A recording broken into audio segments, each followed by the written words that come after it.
Ok, c'est parti. On est lundi, 9h du matin. Et je suis sur mon vélo. En temps normal, je serais à l'école en train d'enseigner dans ma classe. Sauf qu'aujourd'hui, c'est le lundi de Pentecôte. Et que dans 20 jours, la Suisse se prononcera sur 5 votations. Je suis sur mon vélo et je pars justement voir Ajar et Emma pour discuter ensemble des 2 objets de votation qui concernent la paysannerie. Toutes les 2, elles sont spécialistes dans le domaine. Pourtant, jusqu'à maintenant, aucune n'est franchement sûre de quoi voter. Oui ou non à une eau potable? Oui ou non pour une Suisse libre de pesticides? Je sais pas quoi voter non plus. Je vais les écouter réfléchir ensemble à haute voix. Ça me donnera pas la réponse, ni la réponse juste ou la solution, mais ça me donnera les outils pour pouvoir moi aussi voter en conscience. Et j'espère, chère auditorice, qu'à toi aussi, ça te donnera les outils pour pouvoir voter en conscience. C'est maintenant avec les paysannes.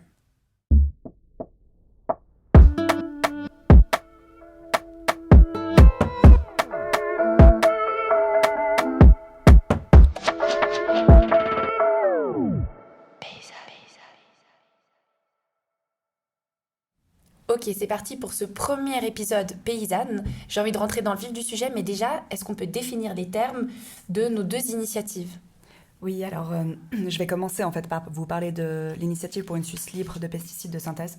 Donc ce qu'il faut savoir, c'est que je pense que je vais tout simplement lire en fait ce qu'il propose, c'est que l'utilisation de tout pesticide de synthèse dans la production agricole, la transformation des produits agricoles et l'entretien du territoire est interdite.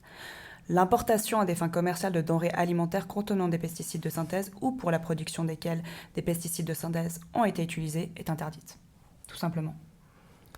Ensuite, il y a l'initiative pour une eau potable et une alimentation saine.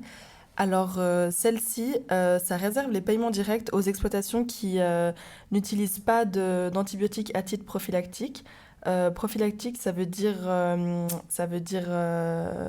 prévention, de prévention, donc des antibiotiques préventionnels, donc avant que l'animal soit malade. Et aussi, ça réserve les paiements directs aux exploitations qui nourrissent leurs bêtes avec du fourrage qui provient de cette même exploitation. C'est un délai transitoire de 8 ans, alors que l'autre initiative, c'est un délai transitoire de 10 ans. Et en 2 mots, est-ce qu'on peut revenir aussi sur les paiements directs?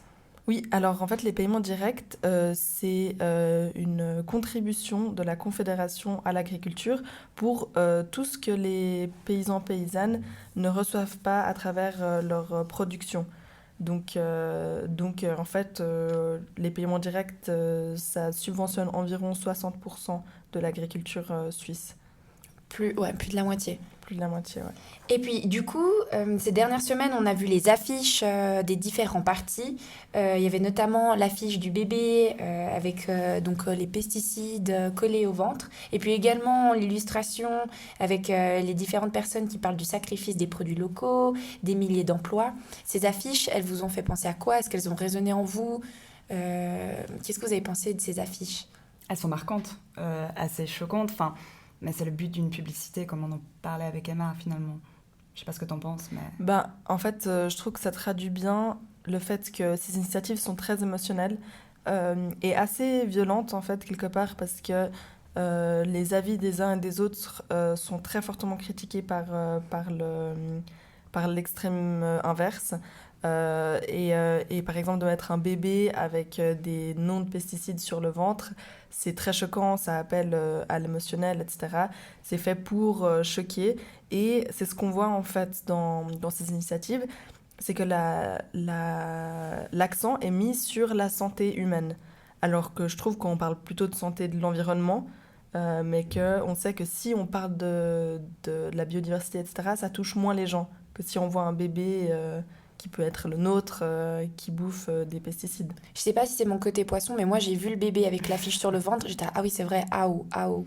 Et effectivement ça fonctionne sur la première seconde, on est vraiment marqué, puis après effectivement on prend l'autre affiche et on est aussi là, mais en fait c'est vrai, si on parle de sacrifice de produits locaux, de milliers d'emplois, ça touche aussi également. Mais c'est vrai que c'est vraiment un combat en fait, ouais. c'est ça, une scission entre la ville un peu et la campagne. David contre Goliath un peu, si je donne une image, mais c'est vraiment ça. Et il y a beaucoup d'émotions, mais des deux côtés, il y a beaucoup de questions, il y a beaucoup d'hésitations.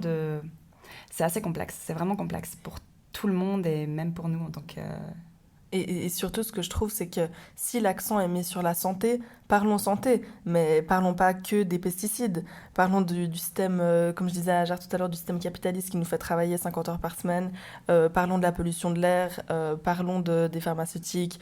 Parlons-en, mais je trouve que c'est super stigmatisant pour le milieu agricole de dire qu'en fait, que la nourriture nous empoisonne, alors qu'en fait, ce qui nous empoisonne, c'est le capitalisme et tout ce qu'il y a autour. Et en fait, la nourriture qu'on mange, les produits qu'on mange, ils sont soumis à cette pression économique et c'est la raison pour laquelle il pourrait y avoir des résidus de pesticides. Mais en fait, c'est quand même des choses qui sont contrôlées en laboratoire. Il y a quand même des gens qui contrôlent que ce qu'on mange ne soit pas pourri. Donc, et il y a des délais... comme disait Ajar la dernière fois, en fait, avant de traiter, avant de récolter, ça n'a pas été traité pendant plusieurs semaines. On s'est réfléchi, c'est pas quelque chose qui est au hasard. C'est ça, c'est que dans la publicité, que ce soit l'enfant avec son étiquette ou peu importe les choses qui sont faites, c'est vrai qu'on a vraiment beaucoup cet accent sur l'agriculteur qui est un monstre, qui balance des pesticides, des litres et des litres et des litres. Souvent dans la mouvance écologiste, c'est le cas comme propagande justement. Et c'est vrai que nous, ça nous marque en fait parce que on a aussi notre vision écologiste. On vote pour des partis de gauche ou qui ont des idées aussi comme ça. Mais là, en fait, on a aussi les connaissances derrière qui nous apportent un peu un contre-courant, qui nous questionnent. Et c'est vrai qu'on aimerait poser les bases sur le fait que non, les agriculteurs ne sont pas des monstres, leur but, c'est pas de tuer les bébés, leur but, c'est pas non plus de polluer, en fait, et de tuer les insectes. C'est juste que, comme Emma le dit, les agriculteurs vivent aussi dans un système qui leur demande de fonctionner comme ça. Et justement, il y a une organisation qui existe, je parle de l'Union suisse des paysans. Est-ce qu'on sait où est-ce qu'ils se positionnent? Qu'est-ce qu'elles défendent et qu'est-ce qu'ils demandent? Donc l'Union suisse des paysans, l'USP, c'est vraiment l'union qui fédère tous les agriculteurs et agricultrices de la Suisse. Donc il y a plusieurs antennes suivant les régions, mais vu que la plupart des paysans paysannes sont en conventionnel, c'est-à-dire pas en biologique, c'est-à-dire environ 85% des exploitations, eux, ils sont très contre ces deux initiatives qu'ils appellent les initiatives phyto-extrêmes. Donc je ne sais pas si vous avez déjà vu, si vous êtes déjà baladé en campagne, il y a des drapeaux partout où c'est écrit 2 fois non aux initiatives phyto-extrêmes. Donc l'Union suisse des paysans, ça fait... Depuis que les initiantes de ces deux initiatives ont publié l'initiative, qu'ils sont au front pour informer les gens, essayer que ces initiatives passent pas, parce que le monde agricole a peur, mais vraiment tremble de ces deux initiatives. Et je pense qu'il y aura des grosses conséquences. Et je pense que le 13 juin à 17h, quand les résultats seront résolus, il y aura plusieurs cœurs qui battent très très fort. Et pourquoi phyto-extrême ? Donc les initiatives phyto pour phytosanitaire. Phyto, en fait, ça veut dire plante, et phytosanitaire, ça veut dire protection des plantes. Donc c'est tout ce qui est pesticides. Et extrême, parce que il et elle trouvent que de demander l'arrêt complet de l'utilisation des pesticides de synthèse est extrême et ne résout pas le problème. Et puis, est-ce qu'on a aussi, du coup ça c'était pour le retour de l'Union suisse des paysans, et est-ce qu'on aurait aussi un retour de BioSuisse ? Qu'est-ce que BioSuisse pense en fait de ces deux initiatives ? Alors ouais, c'est vrai qu'on a beaucoup attendu leur positionnement. Il y avait vraiment pas de prise de parole, pas de pub par rapport à ça, et je pense que chez beaucoup d'agriculteurs et agricultrices, mais d'autres aussi intervenantes, il y avait vraiment cette attente de leur part. Ils ont eu des réunions pour discuter justement des deux votations. Et il faut savoir que pour l'initiative, en fait, pour l'interdiction de produits phytosanitaires, ils conseillent de voter oui. Et par contre, concernant celle pour l'eau propre, ils se sont plutôt positionnés non, parce qu'ils considèrent justement que c'est trop punitif et extrême. On va en parler pourquoi. Enfin, oui. On va le dire pourquoi. C'est la plupart des positionnements des agriculteurs et agricultrices bio qui cultivent actuellement en bio. Ils ne sont pas forcément pour, tous et toutes, mais s'ils le sont, j'ai pas l'impression qu'ils sont pour l'initiative eau potable. Ouais. Donc, du coup, du côté de l'Union suisse des paysans, si on résume, on a un non catégorique pour les deux initiatives. Et puis ensuite, du côté bio-suisse, on a un oui pour la première initiative, mais un non pour la deuxième initiative. Exactement. Et puis au niveau des partis, est-ce qu'on sait aussi qui est-ce qui conseille de voter oui, non? On a les partis de gauche un peu classiques, les Verts et socialistes, qui proposent de voter 2 fois oui. Et tout le reste des partis, donc les partis un peu principaux, PLR, UDC, PDC, qui proposent de voter non. Pour les deux. Donc Pour les là qui se rallie plutôt du côté finalement en fait de l'Union suisse des paysans, Exactement. qui eux également proposent de voter non. Je pense qu'il y a énormément de raisons différentes pour lesquelles on voterait oui et non. Donc on peut voter non parce qu'on a des intérêts économiques. On peut aussi voter non parce qu'on ne se sent pas reconnu dans le monde agricole pour tout le travail qu'on fournit et qu'on a l'impression que c'est une punition. On peut voter non parce qu'on est scientifique et qu'on considère que si c'est accepté, on aura moins d'auto-approvisionnement. On peut voter non pour plein de raisons et à l'inverse, on peut voter oui pour plein de raisons différentes. Alors sans vous demander directement ce que vous allez ou ce que vous avez voté, est-ce que déjà dans un premier temps vous avez voté? Pas encore. Pas encore, non. Et pourquoi? Est-ce qu'il y a une raison? Est-ce que... Vas-y, Eva.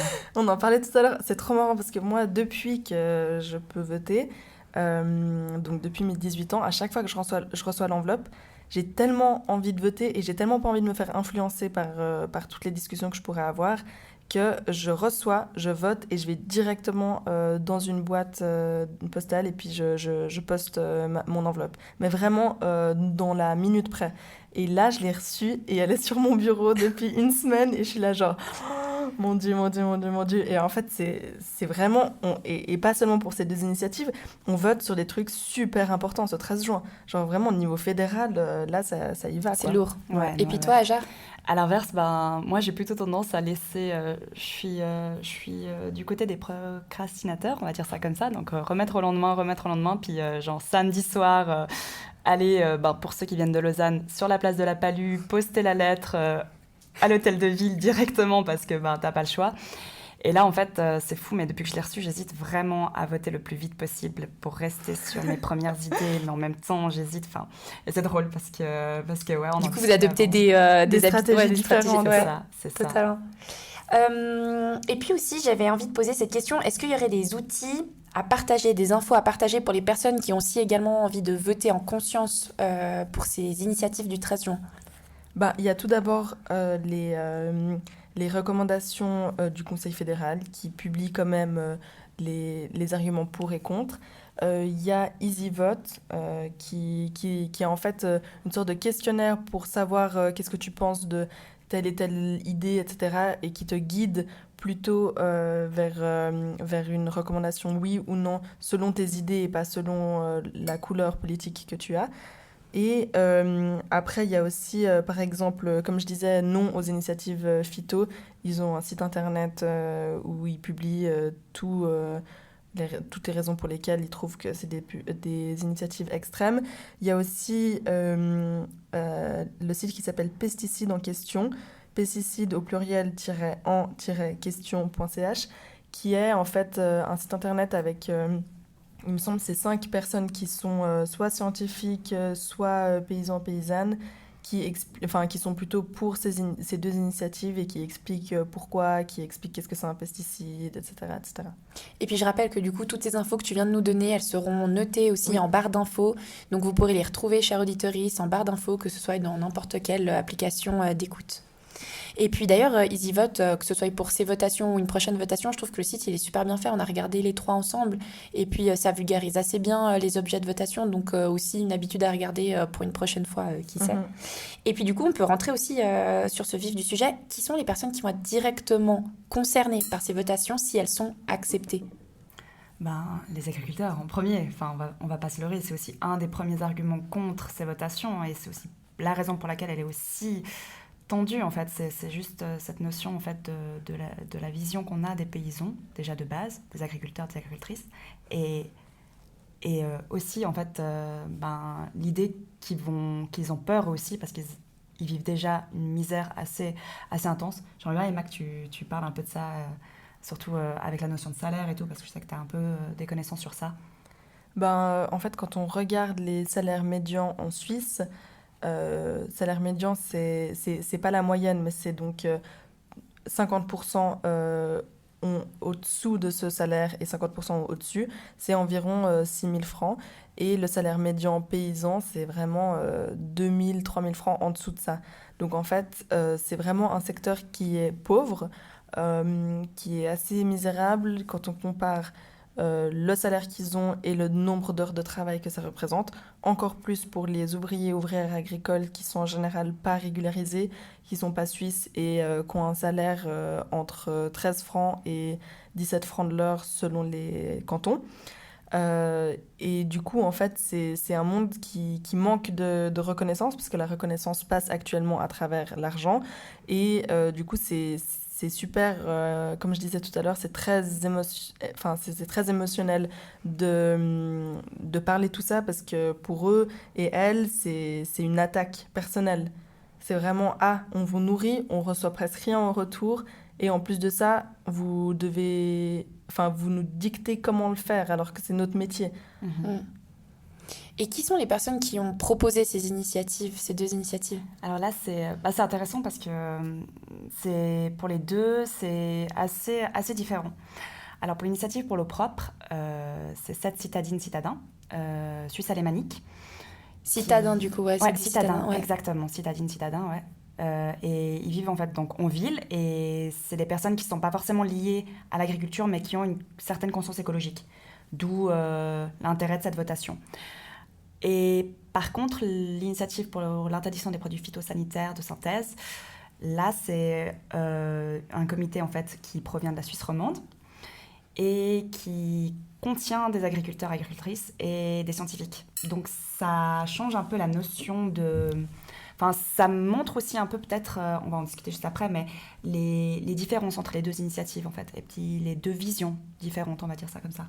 Je pense que d'ailleurs, ce serait bien de définir quelques termes. Par exemple, qu'est-ce que ça veut dire, pesticides de synthèse?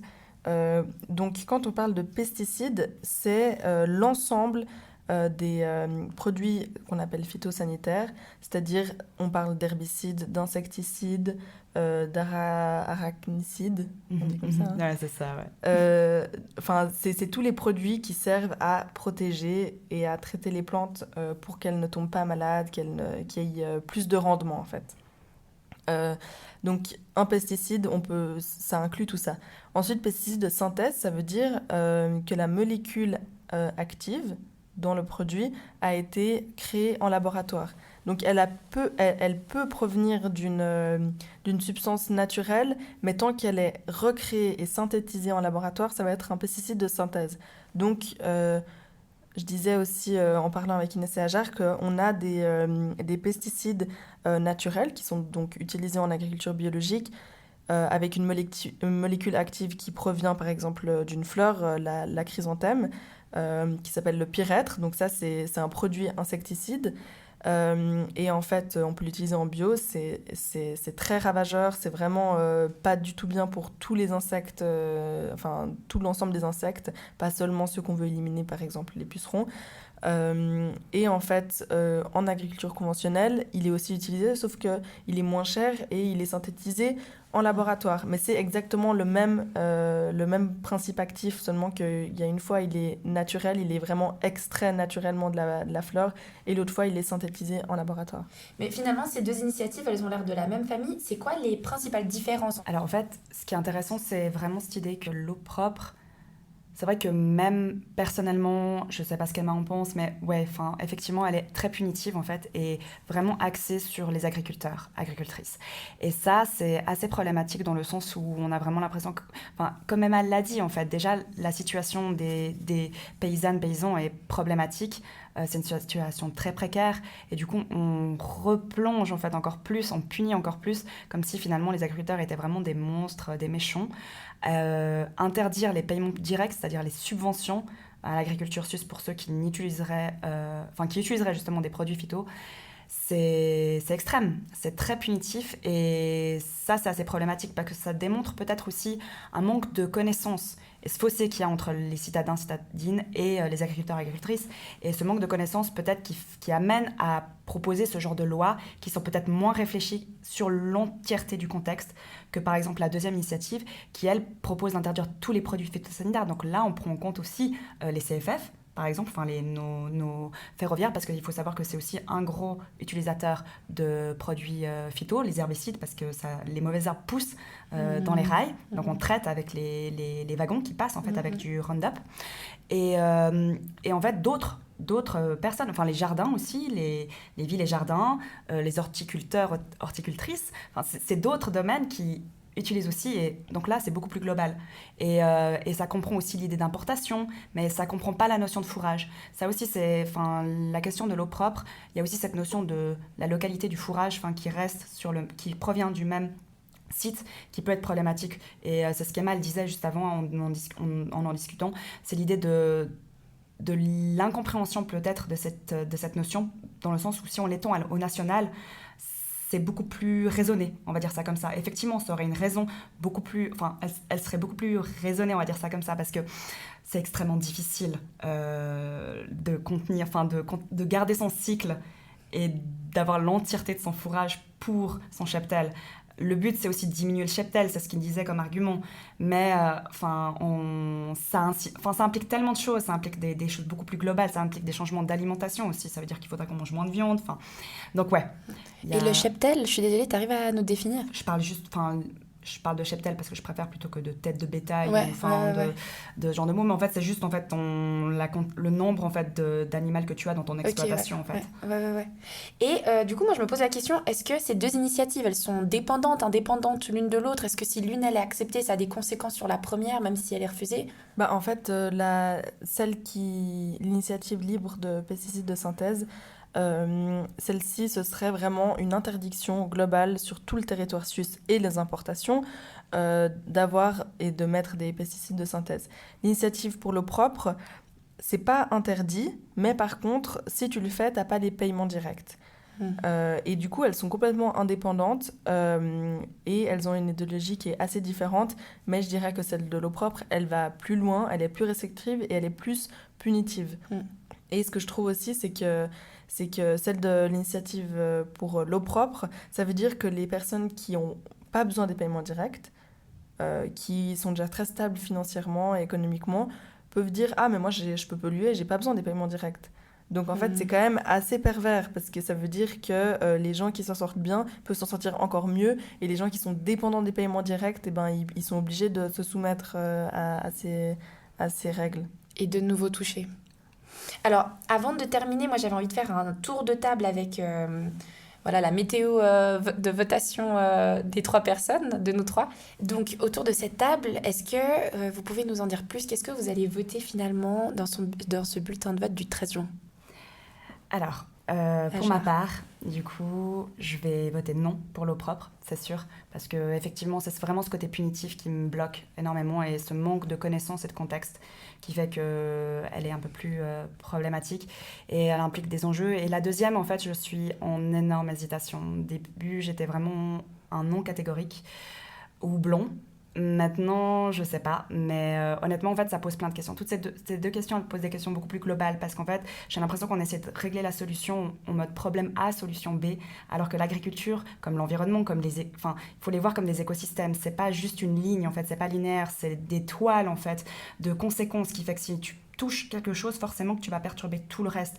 Et on vit dans un monde tellement complexe actuellement que j'ai l'impression de ne pas avoir en fait un soutien, en fait. Il n'y a pas cette notion de justice sociale avec ces lois, en fait, et je m'excuse pas, c'est pas des lois, c'est des avec les initiatives, des initiatives, je m'excuse, mais c'est vraiment ça, en fait. J'ai l'impression qu'on n'a pas de soutien, et ça implique tellement de questions, en fait, parce que du coup, effectivement, il y a quand même cette idée que de toute façon en Suisse on n'est pas autosuffisant, donc de toute façon déjà de base on importe.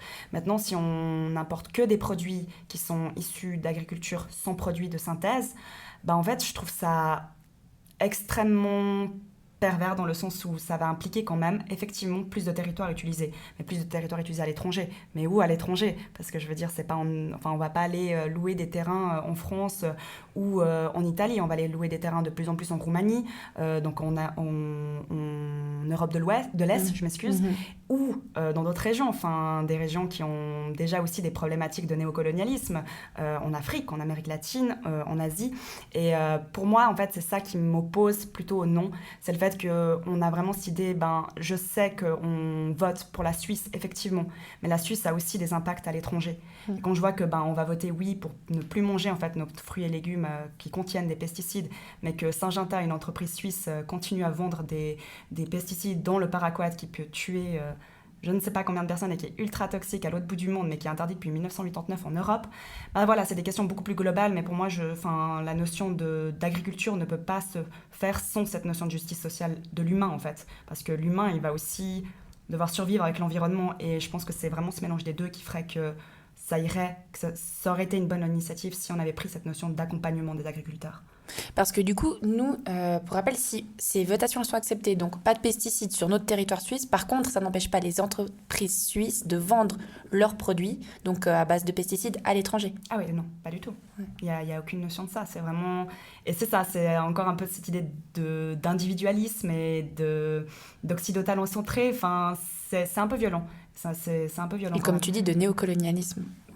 C'est certain. Enfin, je ne sais pas jusqu'à où, parce qu'on ne sait pas, en fait. C'est ça le problème, c'est que la transition, elle est dans 10 ans. Donc, I don't know ce qui va se passer dans 10 ans. Peut-être que la politique agricole va changer, mais j'ai peu confiance en en politique agricole suisse actuellement, parce que qui les dirige, c'est des gens qui attendent une productivité élevée, c'est des gens qui attendent des rendements tellement extrêmes, qui s'alignent vraiment au libéralisme du marché, qui est extrêmement fort aussi. Puis la Suisse, c'est un peu un îlot au milieu de l'Union européenne, qui a aussi des lois différentes. Faut pas l'oublier non plus. Donc c'est plein de notions beaucoup plus globales qui me feraient pencher plutôt pour le non. Et puis toi, Emma ? Alors moi, je vais d'abord illustrer ce que disait Hajar en disant, en fait, c'est pas si simple, c'est une toile. Parce que par exemple, depuis le début de mes études, j'ai un paradoxe auquel j'arrive pas à répondre. Si vous avez envie de répondre, écrivez-nous.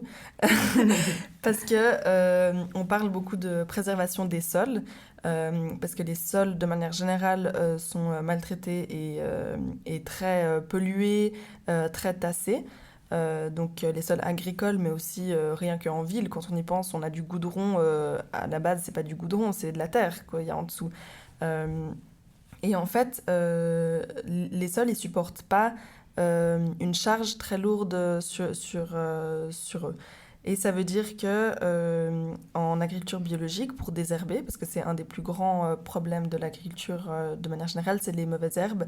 Au-delà des ravageurs et des maladies, c'est vraiment les mauvaises herbes. Et pour désherber en agriculture biologique, on laboure, c'est-à-dire qu'on passe un tracteur qui déracine les mauvaises herbes et après ça, on peut planter pour que le terrain soit libre. Quand on laboure avec des machines qui sont assez lourdes et plus on laboure, pour faire en gros, plus on doit aller profondément dans le sol, plus on déstructure le sol. Et par contre, en agriculture conventionnelle ou de conservation, c'est deux types d'agriculture différentes, on peut très bien passer un petit peu d'herbicide avant de planter avec une machine beaucoup moins lourde et faire qu'un passage sans déstructurer le sol. Mais par contre, les produits ils vont aller dans les eaux souterraines, certes. Donc, comment régler ça ? Est-ce qu'on choisit de tasser le sol ou est-ce qu'on choisit de polluer l'eau ? En gros. Donc, il n'y a pas de bonne solution, mais ce que je trouve quand même dommage dans l'initiative pour une Suisse libre de pesticides, de synthèse, c'est qu'en fait, les agriculteurs et agricultrices n'auront plus le choix de choisir un outil ou l'autre. Et je trouve que c'est vraiment des problèmes. Plus on est dedans, plus on se rend compte que c'est très complexe, en fait.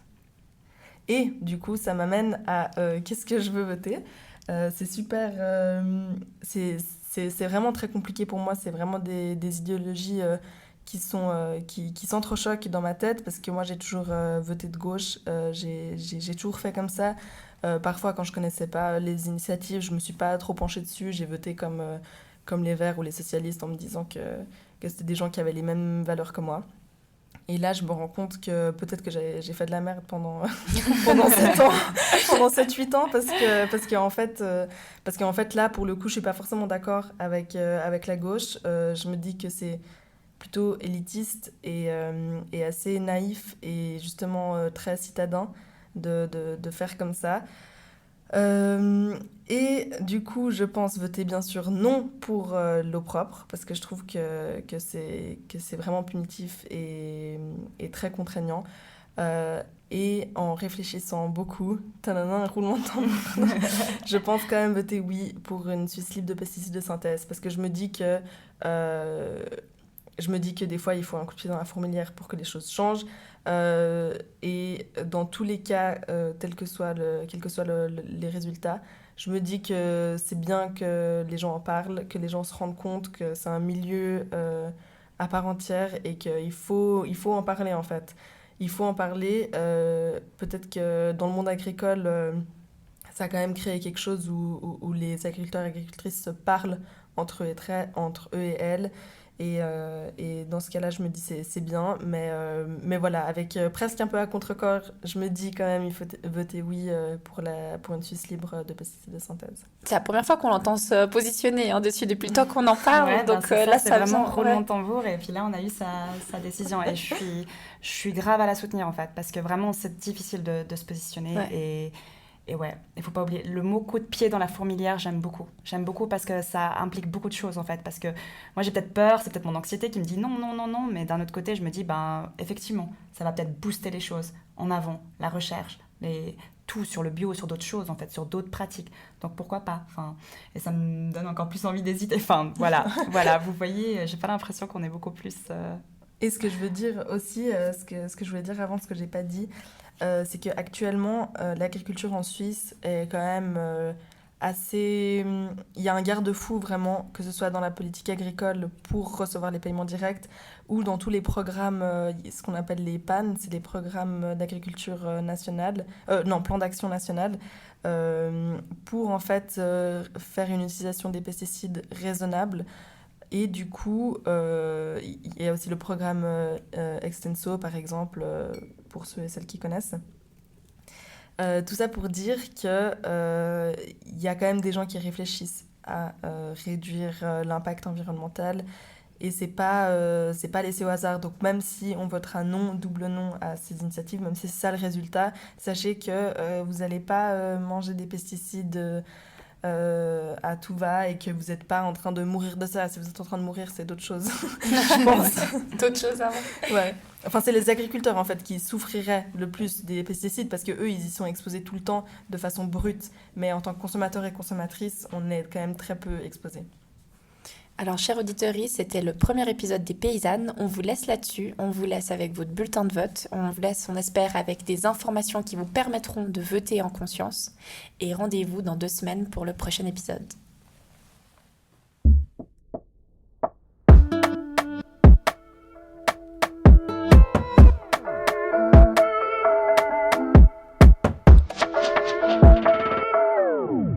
Paysannes.